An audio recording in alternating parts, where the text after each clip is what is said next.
রাজধানীর শ্যামপুর কদমতলী যাত্রাবাড়ির কিছু অংশ নিয়ে ঢাকা ৪ আসন গঠিত। এখানে মোট ভোটার ৩,৬২,৫০৬ জন। এর মধ্যে ১,৮৬,৪৬৭ জন পুরুষ ভোটার, ১,৭৬,০৩৪ জন নারী ভোটার ও তৃতীয় লিঙ্গের ৫ জন ভোটার।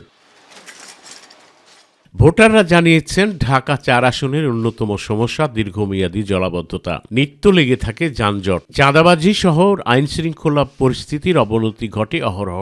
এলাকায় নেই কোনো খেলার মাঠ, হেলথ সেন্টার, শিশু পার্ক এবং পর্যাপ্ত চলাচলের রাস্তা। আর এসব সমস্যার সমাধানের যোগ্য প্রার্থীকে বেছে নেবেন ভোটাররা। যে এলাকার সম্পূর্ণ ব্যাপার সম্বন্ধে জানে, আমি মনে করি তাকেই ভোট দেওয়া উচিত।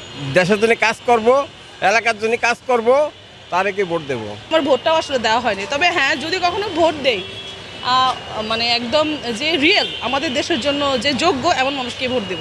এদিকে প্রার্থীরা জানান, নানান প্রতিশ্রুতি নিয়ে ছুটছেন ভোটারদের দ্বারে দ্বারে। নির্বাচিত হলে এলাকার উন্নয়ন করার কথা বলছেন তারা।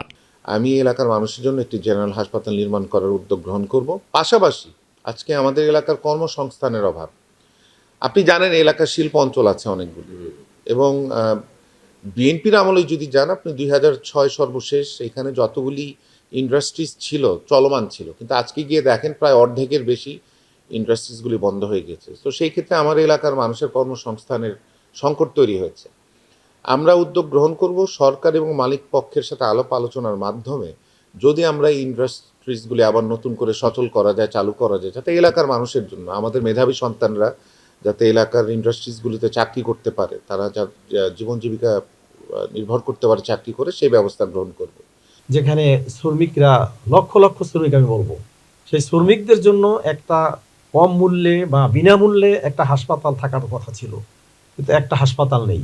জলাবদ্ধতা এবং গ্যাসের সমস্যা আছে, এইগুলো ইনশাল্লাহ আমি, আল্লাহ যদি কবুল করে আপনাদের দোয়ায় আমি হইতে পারি, তাহলে ইনশাল্লাহ গ্যারান্টি দিতে পারি এই সমস্ত কাজগুলো আমি করে দেখাবো। SM Khorshed Alam, NITV, Dhaka.